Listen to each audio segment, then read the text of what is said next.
So today we're very pleased to invite onto the live one of our therapists, Steve Costa, who's our acupuncturist, Tuina and Qigong specialist, who's going to come and talk to us about all that sort of thing. So with no further ado, I'm going to get Steve on with us. There he is.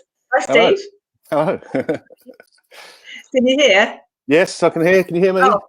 Yeah, no, perfectly. And thank you very much, Michael Mann, who's left a message saying that we're going through perfectly. So that's really nice to know, because obviously you're never sure how many people can actually hear you. So bearing in mind, people that are watching, please ask questions through the box, because obviously this is the best way to actually let us know where you want us to talk. What area you want to talk about. Please let us know you're here. So if you just type your name in the box, we've already got Michael and Inesh.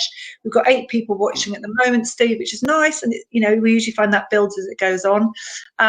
Just a quick to let you know, anyone that's watching after the live, you can still put questions in the box. Me and Steve will keep checking the questions, and if there's anything we can answer straight away, we will, or we can do or Steve can do a direct message with you or anything like that. So even if you're watching this afterwards, welcome. Thank you for coming and seeing us, and please put your questions in the box. Okay, so hi, Steve. Hello. How are you? Well, very well. Very well. Good. Just keeping busy and just trying to stay in the moment, not looking back, not looking forward. Well, trying to anyway. Yeah, and that's the best way to be, isn't it, really? Yeah. So how does your modality, so that's acupuncture, the 5 elements and everything, how is that knowledge base that you have helping you to stay in the moment? How is that working for you?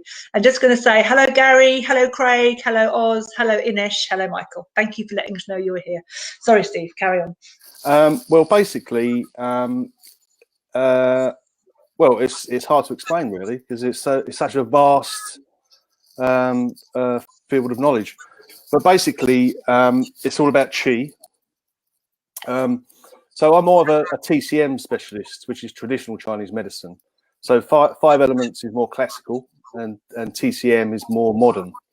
Okay. Although the two do cross over, and a 5 elements practitioner will use TCM, and I do use 5 elements. Okay. And within those fields of expertise, there's loads of other areas as well. So which might use the classics, or might be using more sort of Western modern medicine.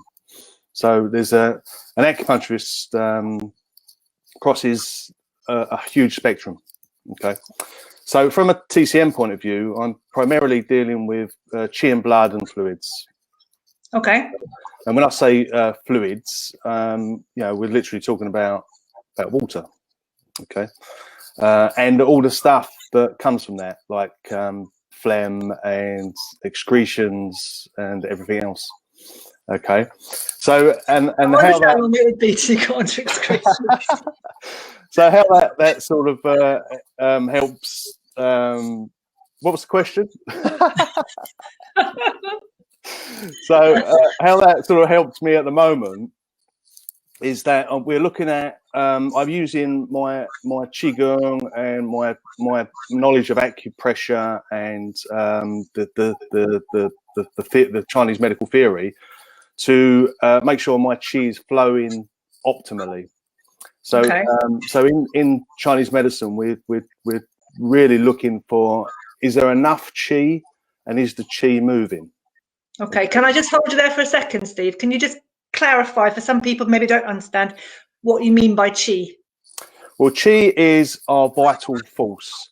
So the best way to think of Qi is you can think of it like atoms. So everything consists of Qi. So it might be like flesh, or it might be something more material like this, but it's still Qi. Okay, like an atom. But the difference between Qi and atoms is that it's like the dark matter is in between the atoms. It's like a nothingness. Yeah. So it's the energy that we in Western medicine doesn't really understand. So another way of looking at it is what makes us stand upright. Okay. So yeah, we know it's to do with the muscular system and the musculoskeletal system. and how that the physics of that. But you know, I still can't get my head around why we're not just like slugs, just like a pile of bones and flesh on the floor. But there's something that we don't understand that holds us up. Do you see what I mean? Yeah. And what makes the heart beat? So yeah, we know it's an electrical current that does that, but where does that come from? You know, so it's it's all that stuff basically. So there's that. Yeah. Go on.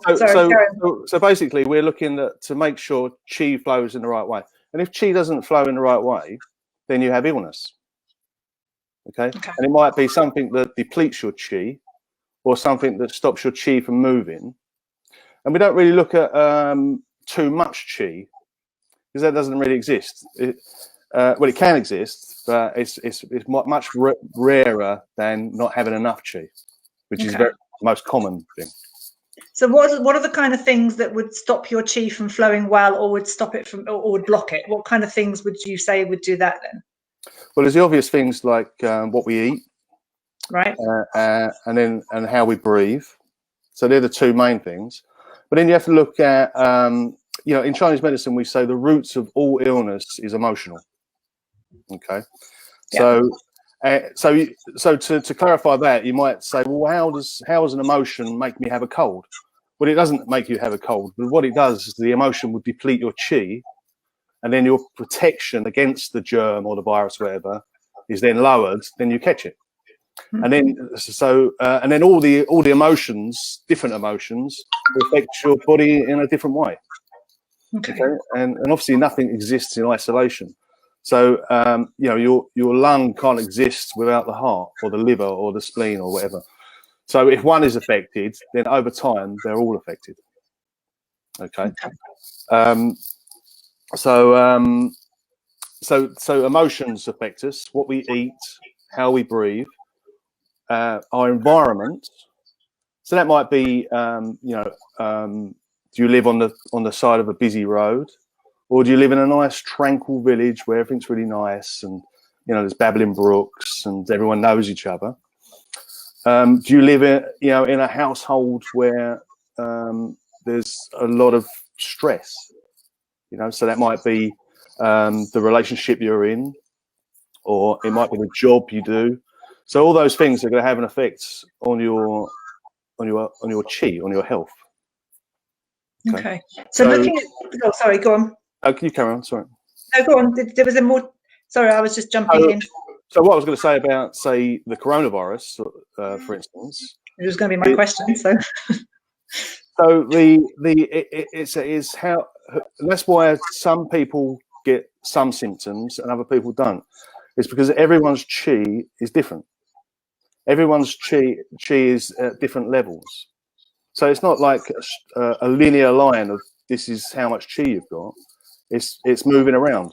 So your chi is affected by the time of day, the time of year, who you've spoken to, what you had for breakfast, what you saw on the news, you know. So again, it goes back to what we were talking about yesterday, Karen, about watching television, engaging in social media. It's all going to affect your chi. Okay. Probably a negative way. Yeah. Unless you're watching mad cats dancing around. Yeah. Well, you know, yeah, we can get too much of that as well. It's about balance, isn't it? Yeah. So I mean, so yes, what you're saying is that basically right here and right now, we've got to be much more mindful of what impact we've got coming in from the external and our own thoughts and feelings, because that could deplete our chi, which could ultimately make us more vulnerable. Yeah. Is that kind of what you're? Yeah, that's right. So let's look at what's going on in lockdown. So there's a lot of pressure to carry on achieving and growth and all that, you know, and what that generally will mean to a lot of us is more depletion. Okay, so that's where the Qigong comes into it. Is that the Qigong makes us more aware of what we're feeling. So Come back in a second. Sorry, didn't want to interrupt you. But again, a lot of people watching may not know what Qigong is. So can you clarify what that is before you go on to explain it? Sorry. Okay. So Qigong translates as breath work. Okay, right. So Qi is the breath and the Gong is the work. So the most important aspect of Qigong is the breath. Okay, if you're not doing the breathing, then you're just doing a simple exercise. Okay, so with the breath, it gives it another depth. Okay, because there's only two ways that you can put chi in your body, and that's through breath or through food. And that includes herbs. So whatever you put in your body, and that's the only way you can build up your chi. Okay, so so if you're not getting those two things right, then you'll always be in depletion. You know, your bank account of health will always be overdrawn. Okay, you want to be in the black, really. So oh yes, ask me something else. I forgot. So what I was going to say is, could you actually just demonstrate the breath now, and then, you know, because it's quite a good time, having said that, what you mean when you say the breath for Qigong? Okay, so just before I do that, I want you to remind me that I need to answer a question that Michael sent me that is related to this. Okay. Okay. So do you want to do that first? Well, we'll do the breath first, and then I can explain. I can address that question. Okay. So, so in the Qigong, there's one sort of principal way we breathe. It's always in through the nose, and you always inhale through the nose, and you always exhale through the mouth. Okay. And on the in breath, we don't use our chest; we use our diaphragm and our abdomen. So on the in breath, you're always expanding your breath, your abdomen. On the out breath through the mouth, you're always contracting your abdomen. Okay. And the idea of that is obviously you're drawing down your lungs, so you're making the capacity of your lungs is at its maximum, which you want it to be. Okay. And also this abdominal sort of contraction and expansion is massaging your lower dantian, which, to explain what that is like a chi reservoir, okay, that's in our abdomen, and that's where we store our chi, okay, and that's why in martial arts, you know, we aim for certain areas. It's because we want to disrupt stores of energy, okay, on an energetic level. So so the in breath is always longer than the out breath, and there's always a moment when we hold our breath. Okay, so the in breath is that I'm just going to use a certain terminology now, but there's no religion attached to it or anything like that. Okay, but when I breathe in, I'm connecting with the heavens. Okay, I'm breathing in a heavenly sort of universal energy, and I'm taking it down through my nose, and then it goes through this central channel, which goes through my lung and my heart and all my organs and everything. My heart, not my heart. Okay. And then I bring it into my reservoir of chi, okay, and then I hold my breath and let that sort of reverberate and sort of spread around my body, and then I breathe out, and then it's the waste, okay. Okay. So the out breath, is it fast? Is it slow? Is it forced? How do you do the out breath? It's slow. Nothing's ever forced. Okay. Nothing's ever forced. Okay. Although there is some intent. Okay. All right. So there has to be intent, and that's where the mind comes into this. Is that there must be intent, because your intent is obviously to nourish your body and make it healthy and expel waste. Okay. So if your intent is, if you're doing this and you're breathing and you're thinking, well, what's for tea? And I've got to do the washing up, and I've run out of almond milk, I've got to get some of that. Then that's where your energy goes. So we always say in martial arts and Chinese medicine is that energy goes where the mind goes. Okay, so if your mind is elsewhere, that's where your energy will be. Yeah. So if anyone's going to practice Qigong, they have the two things they must practice is that breath and the intent, which is the mind. Okay. So then we come into, it becomes more of a meditation. Can you just demonstrate it for us? I'm going to join in with you as well. Just demonstrate the breath for us a minute. So everyone's breath cycle is different because everyone's lung capacity is different. Okay. Okay. So a good way of practicing it is putting your dominant hand, which on a woman is the right hand, okay, on your belly. Yeah. And then your non-dominant hand, your left hand, will be on your chest. Okay. Okay. Because I'm a man, I'll do it the other way around. Okay. So I want you to take a nice slow breath in through your nose. Okay. And as you breathe in, you're expanding your belly. And then a full breath, you hold your breath. And then you're just going to slowly allow your breath out through your mouth. Okay, and at that point, depending on your health, you can recover, okay, or you carry on. Okay, so we take a deep breath in through the nose. Hold your breath. And then just release it through the mouth. Okay, and the reason you have your hand on your chest is you don't want your chest to move. You only want your abdomen to move. Okay. It's right for your chest to move at the end of the breath, but not at the start. And that's what we do in the West, isn't it? We breathe here. Yeah. Okay. We pull our tummy in, and we stick our chest out. Now I want you to do the opposite. Now I want you to let your belly just hang. Okay, but with intent. Yeah. You've given us permission for hanging bellies. Thank you very much. Yeah. Hang on a minute, Steve. There's a few people. There's a couple of things just to say. So first of all, I hope you all were trying that at home. So hi Judith, hi Debbie, hi. There's someone called I don't know how to say the name. Bade or Beidi from China. Bada from China. And there's Stephen here, Stephen Worcester. But there's also a message from Inish who says that I've been doing this breathing for the last 3 weeks and I've noticed a massive difference within my lungs, skin, and chi. And then she says it doesn't know how to spell that. So, but yeah. Yeah, brilliant. So that was good. Let's just do it one more time, Steve, just so everyone's got the hang of it, and then you can answer the other question that you had. Is that all right? Of course it is. Okay, so we put the non-dominant hand on your belly. So with women, it's always right. With men, it's always left. And the non-dominant on the chest, okay? Okay. Again, the idea is that we only want our belly to move, not the chest, okay? It doesn't matter if it does move. It's not a test, okay? It's the intention, though. It's the intention, okay? Okay. So if you're in a chair, I want you to have your back straight and your feet flat on the floor. Okay. Okay. So nice, slow breath in through the nose, expand the belly. And at your full breath, you hold. And then you slowly let it out through the mouth. And then as you breathe out, your belly is just contracting. Okay. And we'll do it one more time.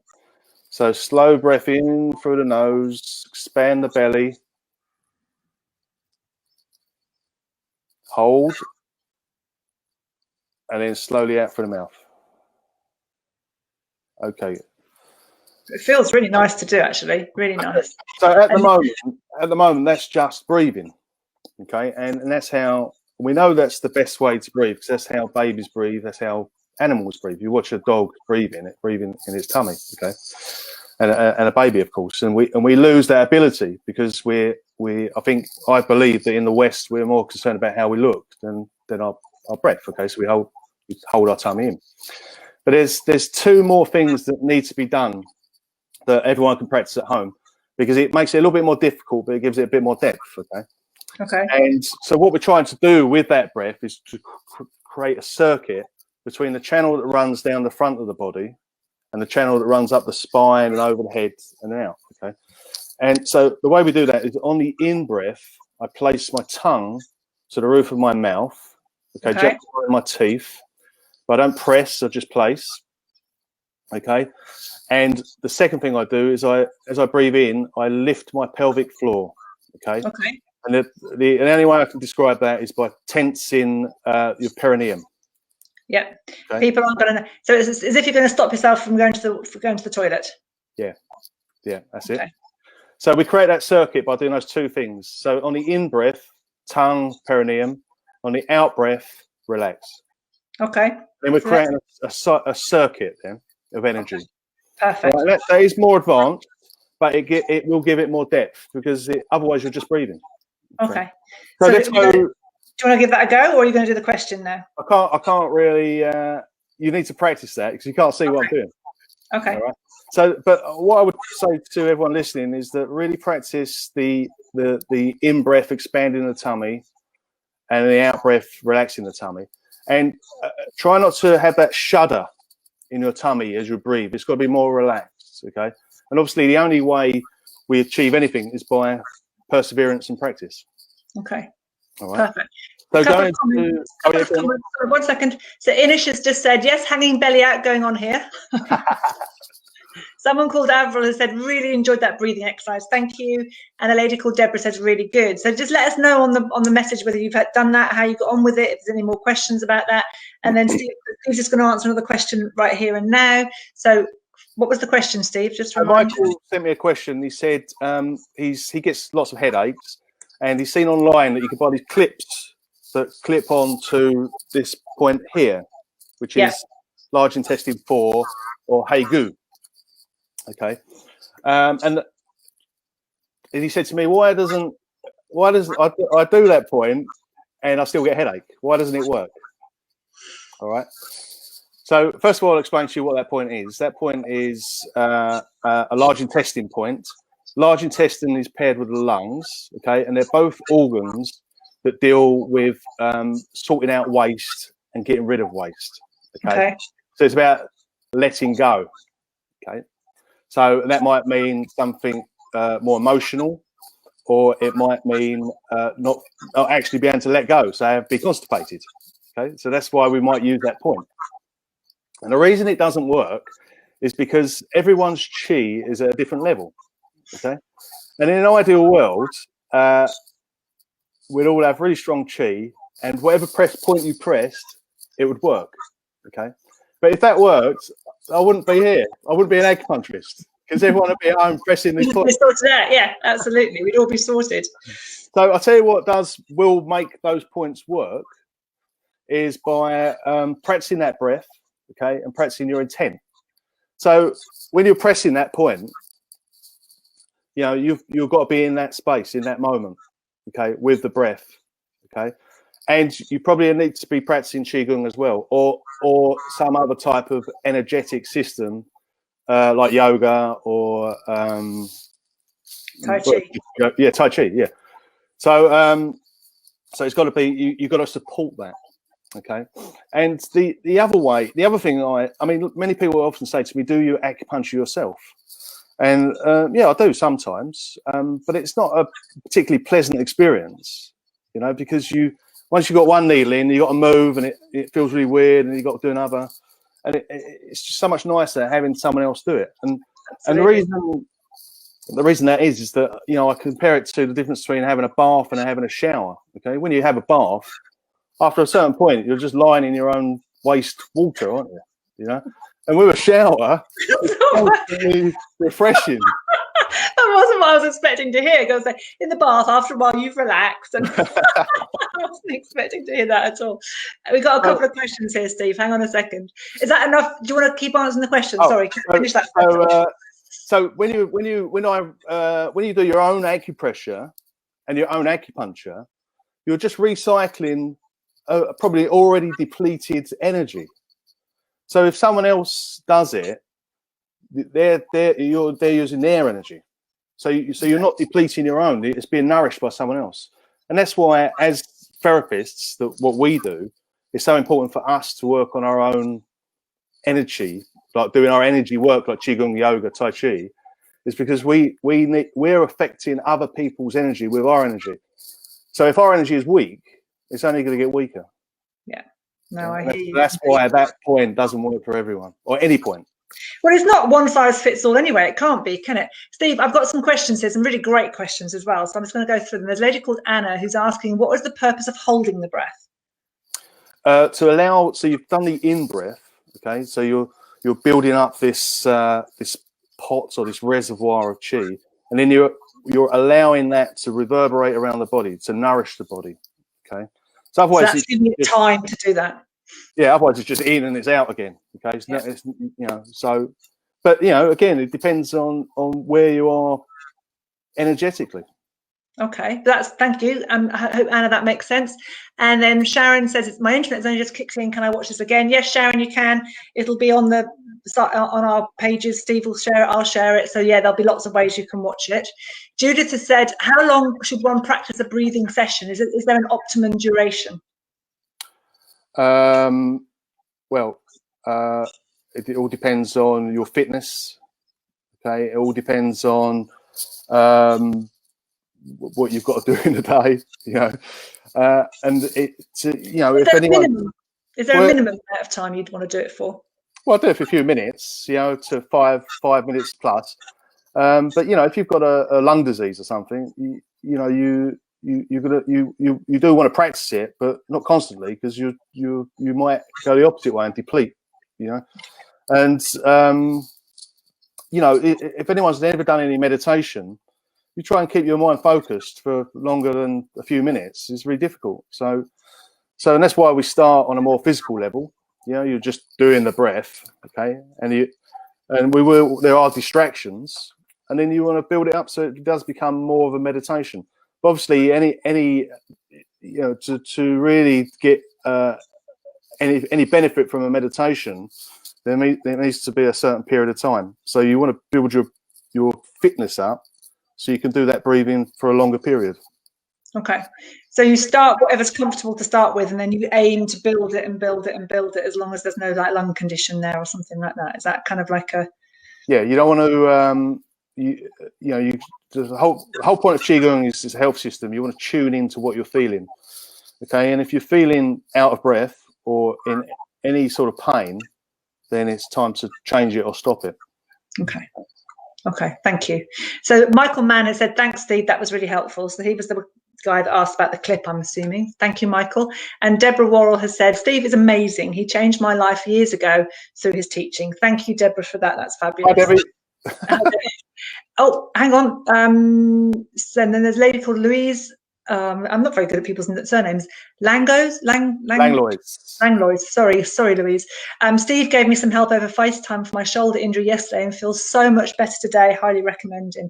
Thank you. Feeling the love. Push it over to Steve. Thank you very much.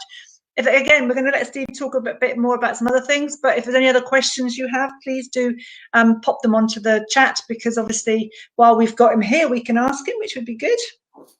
So that was really useful, Steve. Thank you. Talk to us a bit more about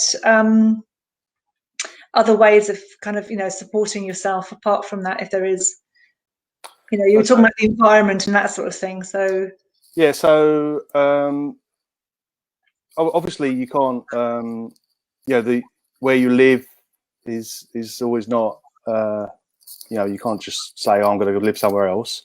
And with your job and with your relationships and stuff, you know, you can't just say, well, I'm bored with this, I'm going. Well, you can, I suppose.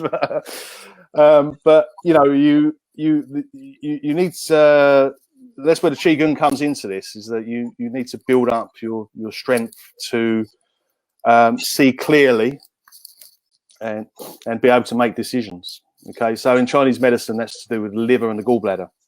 So the liver opens into the eyes. Okay, so you need to nourish your liver to be able to see more clearly, and that might mean, you know, actual physical seeing, or more sort of existential or metaphysical. Okay, so being able to see, you know, things that are coming. Have clarity. Yeah, that's a better word, isn't it? Have clarity. And the gallbladder is to do with decision making. Okay, so the gallbladder channel runs down the side of the body. So it's about this ability to turn. Okay, being able to change direction in life, being able to make decisions. So and the liver is really affected by stress, and it's the prime cause of stagnation in the body, and chi ascending and not being able to descend. So then you get stuck in your head. Yeah, so that might be more sort of mental, emotional stuff. It might be migraines. It might be neck problems, eye problems, ringing in the ears, all that sort of stuff. Okay, so you know, so let's go. I want to just quickly go back to the coronavirus, and the organ that is primarily involved in this is the lungs, isn't it? Okay, but obviously it's different for everyone. But that depends on where their weakness is. So, but with the lungs, okay, so the lungs is paired, as I said earlier, with the large intestine. Okay, so its ability to let go. So, you know, some types of asthma, people can breathe in, but then they can't breathe out. Okay, which is obviously distressing. So, and the emotion attached to the lungs and large intestine is sadness. Okay, so anyone that's experienced any sort of sadness over a long period. So I always use Queen Victoria as an example. You know, she was wearing black in mourning for decades. I bet she had a lung problem. I bet she was constipated. Yeah. So you know, there might be a weakness there, but the lungs also. Oh, sorry, right. that was my phone. Something rang. So the kidneys are always involved with breathing as well. So the kidneys, we say it grasps the breath. Okay, so that's the in breath. Okay, and then obviously we've got to be able to let go as well. So that's again to the large intestine, the colon, and the lungs, and the Sanjiao, the triple burner, is involved. Okay, so the Sanjiao, the triple burner, is an organ that's unique to Chinese medicine. You don't have it in Western medicine. And the only way I can sort of explain what the Sanjiao is, or the triple burner, is that it's like our fascia. Okay, it links everything. Okay, but in Chinese medicine, it's also to do with moisture. Okay, so the lower part of the triple burner is like a cesspit of bubbling sort of waste. Okay, and as that sort of steam comes up, the middle part, where all our organs are, does all the cleansing. Okay, it takes what it needs, and then it refines that sort of mist even more. And then by the time it comes up to the sort of lungs and the heart and the mind, it's like a clear, pure chi, a mist. Okay, so if that organ's not doing its job, then the lungs dry out, and then if you don't get clarity, you can't think properly, and it affects all the other organs as well. Yeah, same as the fascia, because the fascia will, if you've got a pain in your little toe, you get a pain here, you know, so everything's linked. That's a really interesting one as well, because so presumably you're talking about as well, if your large intestines aren't getting rid of all your that's part of it, and then if your liver and your kidneys and everything aren't doing the cleansing, that's part of it. So then it starts to come up and have a big impact up here. That makes a lot of sense. That's a really interesting one. Let me just tell you a comment that's come in from Adam Stowe saying, "Thanks, Steve. This is really encouraging. I've been practicing Qigong exercises since lockdown started, and it's really helping." That's really good to hear, Adam. And letting other people know. Well done, Adam. Absolutely. Yeah, good. So that was really interesting. So is there anything that we can do to support the triple burner? Doing that breath work. Okay, because from a therapist, from my therapy point of view, diaphragm work will actually move the kidneys up and down, and obviously you're using the diaphragm with that breath, and then also it has like a massaging effect on the liver. So that kind of makes sense to me from my own kind of therapy world sort of thing. But it's doing all that. I mean, so so with my clients and my students, I'll be showing them. So you got the breath and the intent. Then I'll give them some exercises that will move that where their chi is stuck. Okay. So, for instance, for the liver, I'll give them an exercise that massages the liver. Okay. But again, with liver, it's all about the liver is involved. As I said earlier, it's the prime suspect when it comes to stagnation. So its job in the whole scheme of things is to keep all the chi moving in the right directions and to make you flexible. Okay, so if I would give a liver type exercise that looks at flexibility, but obviously all of the exercises deal with flexibility. So again, it comes back to the mind. What is your intent? Okay. So that's something that you do with people on a one-to-one. You actually then sort of talk to them, find out where you feel their blocks are from what they're saying with their symptoms and everything, and then you can give some exercises and some breath work and everything to support them with that. Yeah, and once they start talking about it, and then I can translate that into Chinese medicine, and then they can visualize what their illness is, or their injury, or their disease, it makes it much more manageable. And then they, you know, people, lots of us are very visual, aren't we? So if you can see your disease, you can deal with it a lot more easily. Absolutely. Well, absolutely. Yeah. I mean, they're getting into another whole area there, but completely. I've got a question here from Bada. Bada. I'm really sorry. I keep getting your name wrong. I'm so sorry. Do you think it's possible to heal hypothyroid with Chinese medicine? So he said sorry, but his connection's not great, so he'll catch the answer when he can. So yeah. Okay. So it is possible, but you know, with Qigong, for instance, it's a lifestyle choice. Okay, it's not something. It's not like Western medicine where you get a headache, so you do this exercise and the headache goes. Okay, this is exercises and a lifestyle choice that you do forever, and then your health changes. Okay, but with thyroidism, obviously, it's a very complicated illness. So, and we are complicated people. So the root of that condition will be complicated. So in answer to Bada's question, is that yes, Chinese medicine can help, but it will depend on many factors. Well, the thing is, by the time it's got to the point of hypothyroidism, you know, you've got there because of lots and lots and lots of pieces, haven't you? So it's having to almost unpick all of that. But it's certainly not impossible, is what you're saying. There's a possibility that Chinese medicine can support and help it. So remember what, you know, Karen and I had a chat yesterday, and we were talking about the similarities between what we all do. And one of them is that we don't just look at symptoms, we look at the roots of an illness. And where what we do is totally different to Western medicine, is that we're not prescriptive, meaning that if you've got thyroid, then you do this point, or if you've got thyroid, you do this exercise. Thyroidism, it's much more complicated than that, and it's like being Quincy. You know, we have to look at all the facts and go back to, you know, but it's a detective story.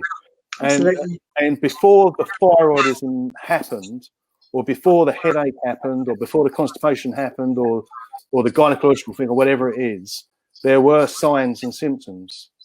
And if you can catch those signs and symptoms early, then it will never develop into something that then requires our intervention.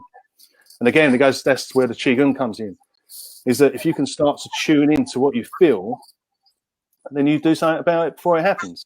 Yeah, and that is the art of it. Hang on a second, we've got some more questions, sorry. So Deborah Worrell said, what would help with night terrors? Hold that question a minute, because I've got Beda coming back to me.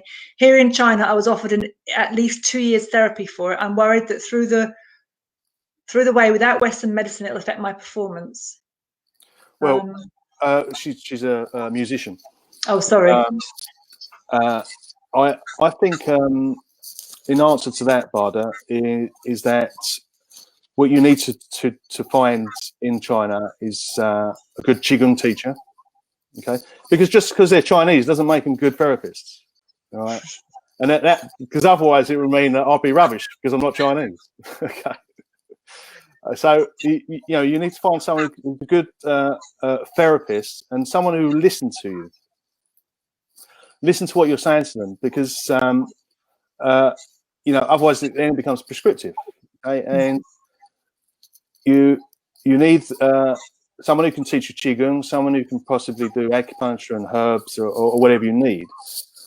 But on the other hand, we mustn't be afraid of medicine, of Western medicine, because you know, we wouldn't be where we are now without it. You can't forget that, can we? You know, so that's what we were talking about yesterday, that it dovetails, you know, and sometimes you know, they're complementary, they support each other, and sometimes you need a combination of both. You know, it's trusting when that time is, isn't it? I've got a lot of personal opinions about this, which I'm not going to tell you now because it's not the time and the place. But you know, what I will say is that if I need to take a medicine, I will. but you shouldn't enter that contract thinking it's going to be forever, because it isn't. Yeah. And making the changes and taking the responsibility for your health as well. So yeah, you may need some medicine or some input to support you, but then it's actually recognizing how you got to that point and what you can do yourself responsibility wise to shift things and change things. So looking at your diet, looking at your exercise, your lifestyle and that kind of thing, and taking that responsibility. And also we say that, you know, women are a lot more complicated to treat than men. Really? Yeah, we say that women are 10 times more difficult to treat than men, and children are 100 times more difficult. Wow. Well, and that's because women have got a lot more going on hormonally, and children can't communicate. So, you know, it's very difficult. Yeah. Yeah. Potentially emotional side of things as well. I don't know. Yeah, I mean, not to say that men are not emotional. No, I'm not at all. No, I'm not at all. But there's different ranges, isn't there? Inish just said that yes, the one-to-one sessions are really worth it. I've learned so much of how to use my breath and movement and slowing down, and Steve does tailor it for you. Thank you, Inish, for that beautiful comment. But Deborah's question about what would help with night terrors. It might, again, everything's complicated. So without talking to Deb personally, we need to look at food, you know, what you might be eating, okay, what's going on emotionally, you know, and sleep is affected by many different things in Chinese medicine, okay, and it's affected by can't remember off the top of my head, but for instance, I in my personal experience, it's often related to a blood deficiency, okay? And in Chinese medicine, that doesn't mean anemia. That means there's not enough blood, okay? So it creates there's an emptiness in your blood vessels. And we say that blood, so everything in Chinese medicine has a spirit attached to it, okay? So that we say that the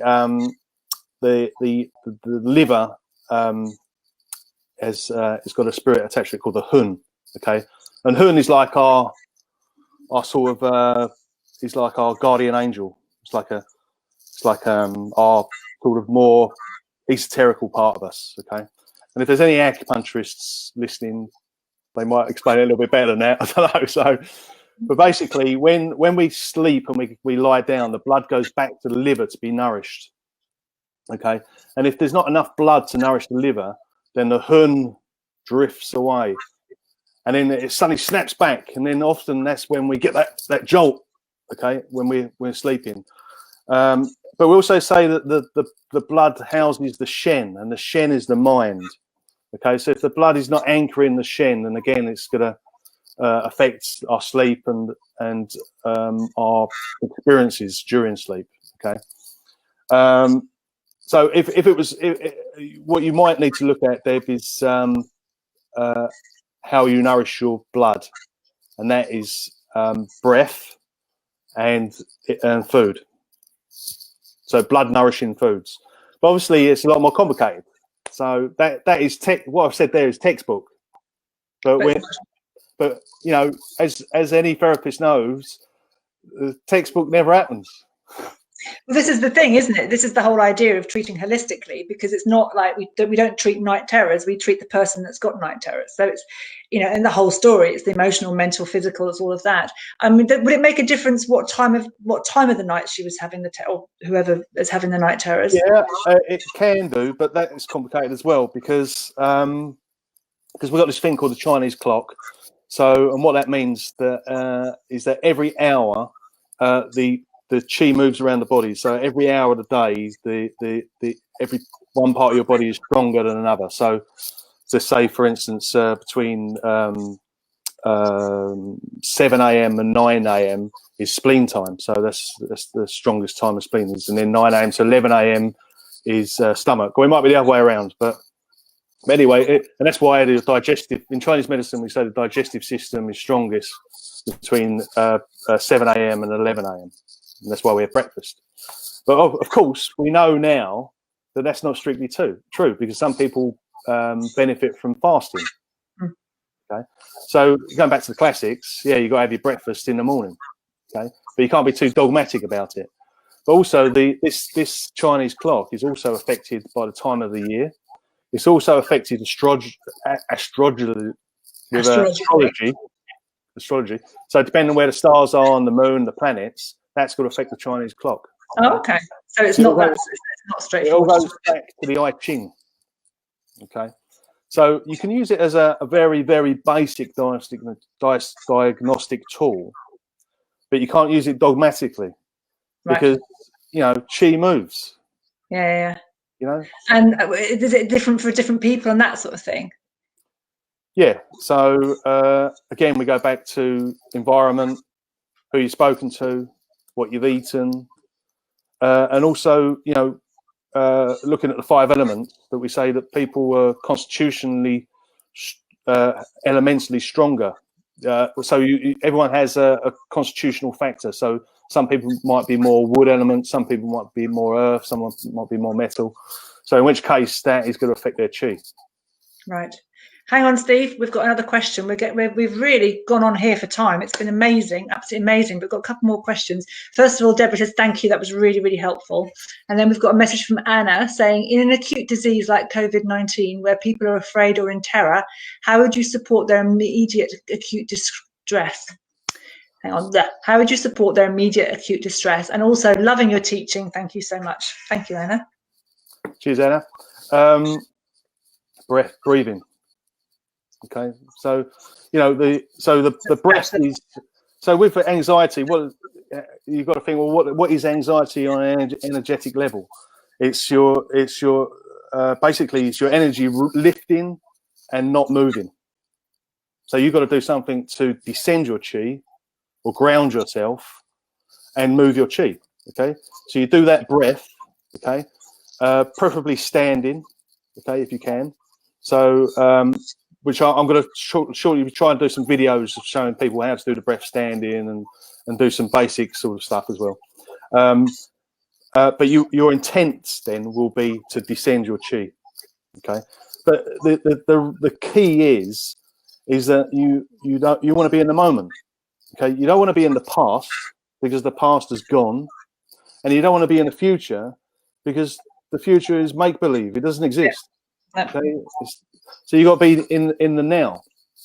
So you use your breath to descend your chi. You use your breath as your focus to be in the moment.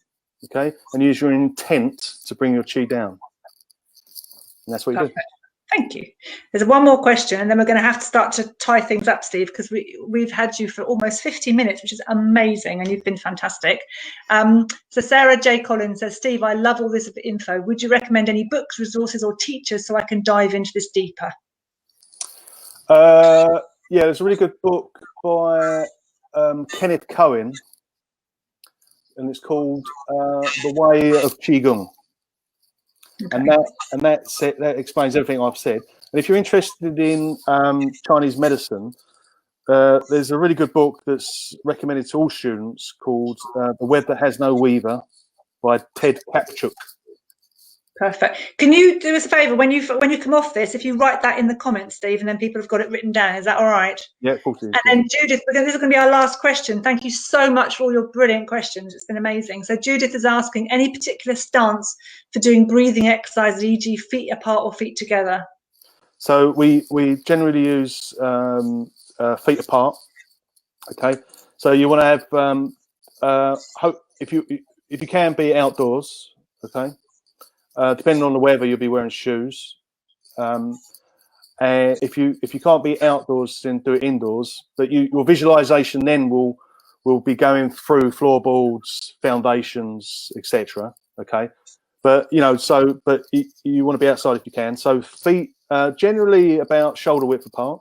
Okay, try and feel all the floor under your feet. Okay, always have a slight bend in the knee. Always tuck your tail in, so you're tilting your pelvis. Okay, so you're engaging your sort of abdominal muscles and opening your spine. and you always push your chin in to open the back of the neck. Okay. And that's creating an openings all down the spine, okay, which will help the chi flow better. And you need to be relaxed. You don't want to be cold. You don't want to be hot. Perfect.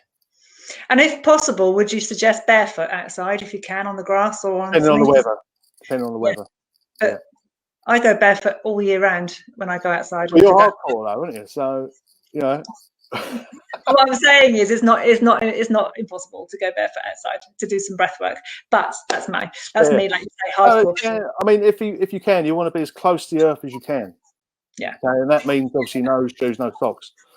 But if you are, we say that the kidneys rule the lower back, the knees, and the heels. So if you've got a kidney deficiency causing you to have a lower back ache, and you're standing on wet, cold floor on your heels, you're going to make it worse. Yeah. Okay, I hear you. So you need, you may need some guidance depending on your health. Okay, and that's where what I teach comes into play. That's fantastic, Steve. Sorry, I just had to have a drink. That was amazing. Thank you so much, Steve. That was amazing. So helpful and interesting. Thank you both. Anna says thank you, Steve. I'll just say, I've got, as you know, I write a weekly or bi-weekly blog, and I try and explain everything about Chinese medicine from an everyday point of view. So if anyone's likes what I've said today, they probably like my blog as well. Just on my website. Put a link on that on the comments as well, Steve. And like I said, I mean, I can vouch for that I love Steve's blogs. They always are very, very interesting and entertaining and everything else. So just to tell you the last thing about who's coming on tomorrow, and that's a lady called Anna Marie Thompson, and she's going to be talking about parenting and teenagers, so how you're coping with your teenagers in this lockdown period. And she is NLP for kids, so she does a lot of work in schools with the children, but tomorrow she's going to be focusing more on parents. So if you've got any questions for Anna Marie about any of your issues with your teenagers, then please do let us know. Drop messages, because it'll be really good. So, and we're getting some lovely, just suck this in now, Steve. Okay, thanks guys, thank you, fantastic, thanks, really informative, thank you so much. I feel like I've learned so much. That's from Avril, from Michael, thanks both, from Scott, thank you. So thank you guys for your lovely comments. Thank you, Steve, for being with us. Absolutely amazing. And I think we're going to need to get you on again, because obviously there's so much to talk about. But that was fabulous. And everyone practice their breathing and let us know in the comments how you get on, and we'll go from there. So thank you, Steve. Thank you for everyone for watching and being part of it and asking your questions. And hopefully we'll see some of you for tomorrow, for all that wonderful thing about parenting and teenagers. And so Craig's Paradise saying thank you. Adam Stowe saying thanks, Karen and Steve. Claire Sale says thanks, this is really interesting. So yeah, really lots of lovely comments which we can look at. But if you have any questions and you haven't had a chance to ask them, do ask them, and then we'll make sure that Steve goes on and answers them for you. But Steve, if you put all your links and everything else on as well, that'd be brilliant. Okay, so we're going. Say bye. Thank you. Take care. Bye, Steve. Thank you so much. Brilliant. Take care. Bye. Bye.